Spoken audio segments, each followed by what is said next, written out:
where we can really exchange kind of experiences that you guys are having and experiences that I'm having, which is very interesting. I'm having an interesting journey, and I started this journey at the end of January. So this is like a brand new movement and kind of brand new adventure in my life.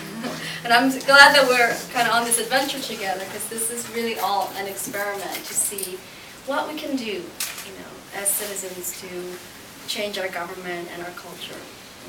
So I want to tell you a little about Rockford. One of the reasons we worried was we thought that the people there were really angling for a fight, potentially. You don't know because you haven't directly met them. And it turns out, it was a really moving, beautiful experience for me to meet the people there, because, I don't know what the unemployment rate is in Chicago, but in Rockford it's actually 20%. They're really struggling there.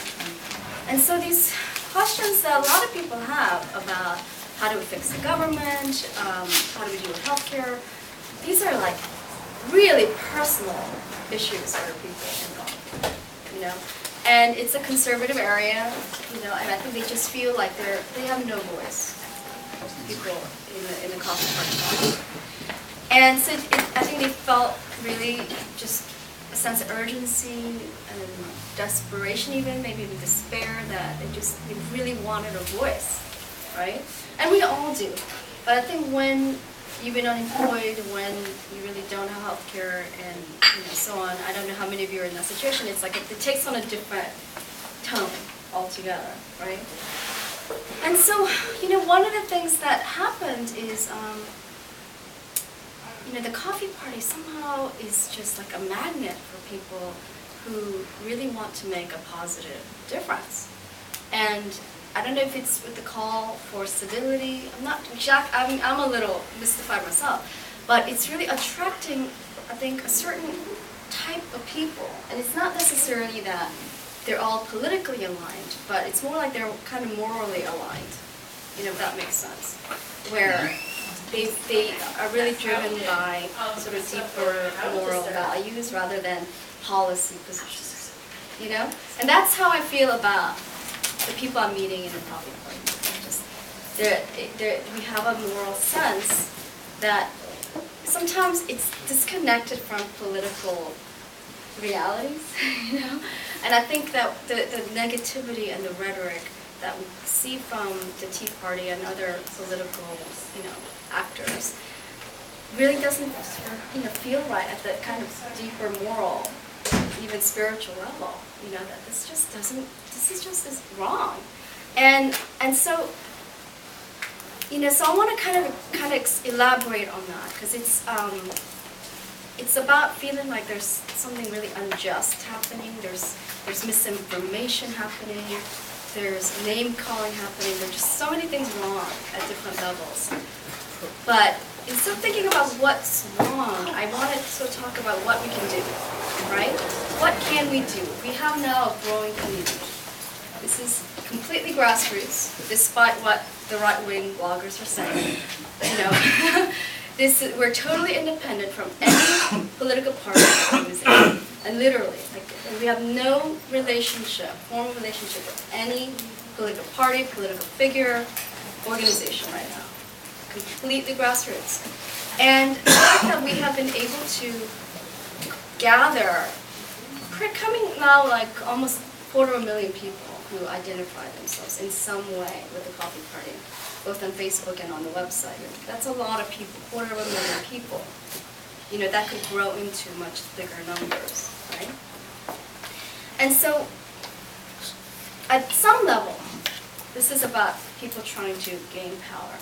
We have an election coming up in November, right? And so at some level, it's about a group of people potentially organizing and emerging as a block of voters that could impact swing elections in November, right? So that's one level where a lot of people are really wanting to see that happen. Maybe the coffee party could have some impact, right? And some people are actually studying us. They want to write books about us and so on, They're really following happening with the coffee party, and they have all kinds of interpretations. Well, they're independent voters. This is like an emergence of independent voters. These are centrists. No, these are progressives. Like, you know, all kinds of analysis. And you can spend all day arguing about who we are, but we haven't like polled ourselves. We have, you know, we can only speculate about who we are, you know. But I think instead of wondering who we are, I think we can talk about what we can become, right? And so that's much more fruitful. What can we become, right? And so this gets back to kind of what I experienced in Rockford, the moral quality of kind of the coffee party chapters and people and the culture we're trying to create, right? Where we really want political activities to be more in line with our moral values and our government to be in line with our moral values. Like our country, our community, we've been feeling like there's no place for our moral values in what's happening in the world, you know? And so I think that that's a really interesting thing that really it really hit me in Rockford. Oh, actually, Rich is here. Rich is from Naperville, and he designated himself my handler during this Illinois trip. he went with me to Rockford, make sure I didn't get killed. We did stop by the Tea Party rally, by the way, for a few minutes, and then we also went to DeKalb. So he's been, you know, shadowing me and watching over me. But it's actually one of the things that Rich said that was really interesting to me. And actually, Rich, do you mind telling me your story? Can you come here? Okay. Introduce yourself formally. Yeah. Okay. Well, I'm Rich Harrington. I'm from Naperville. I'm one of the Illinois co-coordinators. I'm one of the Illinois coordinators. I'm a week and a couple days into that function. I got this call from your sister saying, please go to, well, no, I got a message, please go to Rockford. And then I got a call Saturday, Sunday night, please go to Rockford with, you know, and help her out.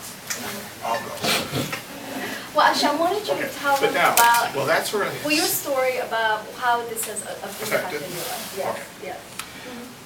I saw a lot happen even in Rockford. I mean, the experience, I called 27 Hours with Annabel. I'm going to write a story about it if I can. One of the things that I saw there was, I've been with the Coffee Party a week or 2 weeks after, you know, just like everybody on the Facebook. The first thing I got out of Coffee Party was, okay, now I have to remember 3 things. And just one to do. 3 things I got out.